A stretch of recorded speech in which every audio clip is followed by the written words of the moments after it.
everyone, Nick here. Welcome back to my YouTube channel. For today's video, I am going to be talking about this Aglaonema. I left this outside when I was away one week and we got a ton of rain, so it ended up getting root rot. As you can see, it's not looking too good. When I came back, first thing I did was grab this and came right off. So we're going to be having to cut this back to fresh stem, and we're going to put it in water to hopefully propagate it again so I can replant it back in here. Now these Aglaonemas are a Chinese evergreen, and they're great for beginners. They survive in either low light or bright light, and they're very drought tolerant. Whenever you water these, you want to wait till the first half of the soil is dry. And speaking of soil, this plant likes a peat soil with extra perlite in it, or you can always just use like an orchid mix with these.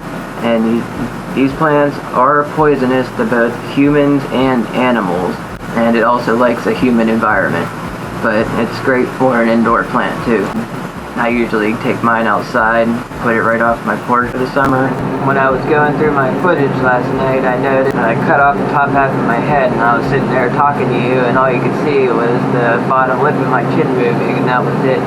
So I'm going to be retaking some of that footage and looping in with my video. I'm sorry if I look a little different in some of the frames, but I'll still get my point across. Thank you. One of the things I wanted to retake was when I was saying that you need to clean your shears off with alcohol before you go chopping up your plant. So I'll just demonstrate here how I do that. I have these little alcohol swabs, and you just tear it open and go over the blades of your shear to disinfect it before you go chopping up your plants if you don't want them to get any diseases or anything, especially the ones that you really like. All I'm gonna do is cut this down a little bit till we get to some fresh, well, since the leaves are up here so high, I'm gonna cut it a little lower so whenever it roots and I plant it back in there, and the soil isn't way down here and it just leaves way up there, so it's not real leggy. So I'm gonna just cut some of it off. Probably a few inches here, what I'm cutting off. And I have this vase of water. I just stick them in there and put it in a bright indirect light for a little while, and then soon it'll get some roots. I might take these inside and wash them off first before I go sticking them in the water so it's not all dirty always. Yeah, see, there's no roots on there. All the roots rotted away.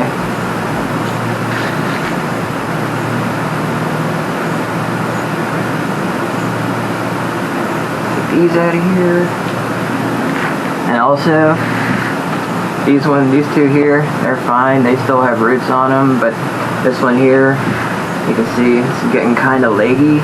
So if you want to propagate these, you can just, and if it is getting leggy, you can just cut it down to a couple inches above the soil right here, and this will regrow, and then you can stick this in the water too. No dirt on that, so I'm going to put it right in the water, and that'll grow some roots. I'm also going to cut a couple of these leaves off too.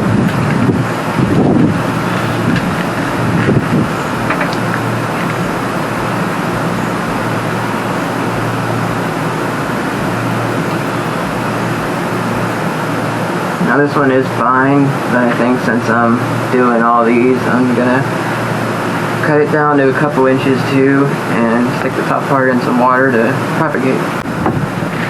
Just gonna give you a little closer look here.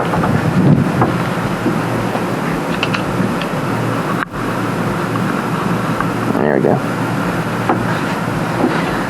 Just gonna cut this up a couple inches above the soil, and these tips here will grow new plants, new leaves on them, and then this one we can cut some of the leaves off of here.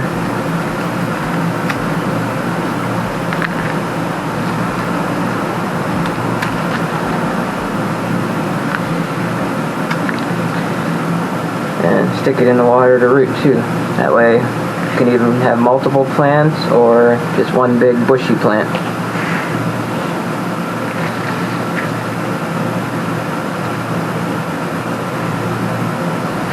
I'm gonna wash this one. Well, actually I probably don't even need to wash that off. I'm gonna cut a decent bit of this off so it's not real leggy. Because look at that. That's gonna be really leggy if you just stick that in the water and let it root. And type of Aglaonema this is, it's called a Siam or Siam Aurora. You can see it has these beautiful green leaves with the pink outline, and it has the pink and green stem too.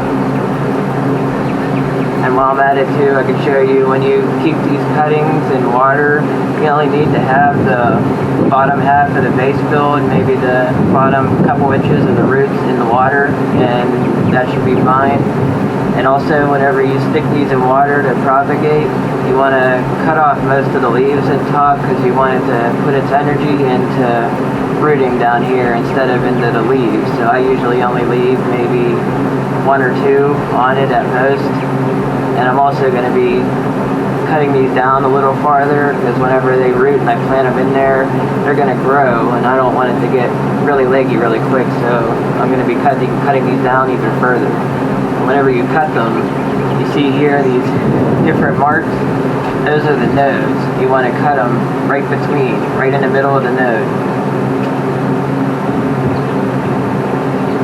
Now I got my clean shears, they're all disinfected. It's good for me to cut this now.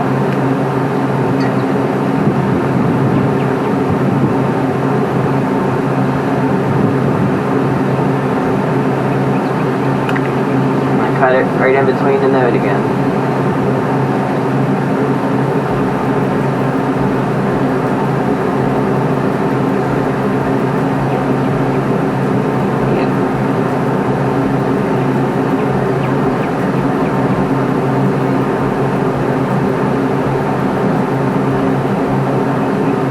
Right in between the nodes.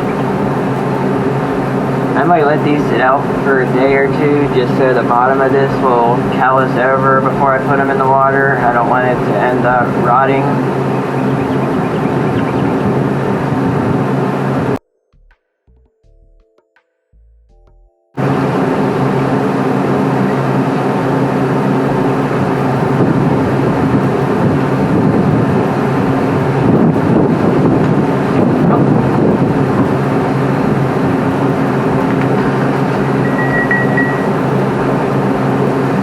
I'm going to let these sit out for a couple days so this end starts to callus over, and then I'll put it in the water to propagate.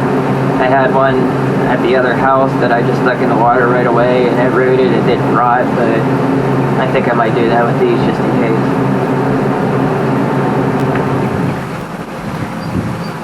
While I'm out here, I wanted to show this to you guys. I got these buckets here. Whenever it storms or rains really bad, I times at my railing here and I collect the rainwater. My plants seem to be doing so much better since I started watering them with the rainwater I collect. Well, I would like to thank you all for hanging out with me. That would be all for this video. I hope you consider hitting that like and subscribe button, and if you have any questions, send me a message in the comments below. Thank you. Till next time.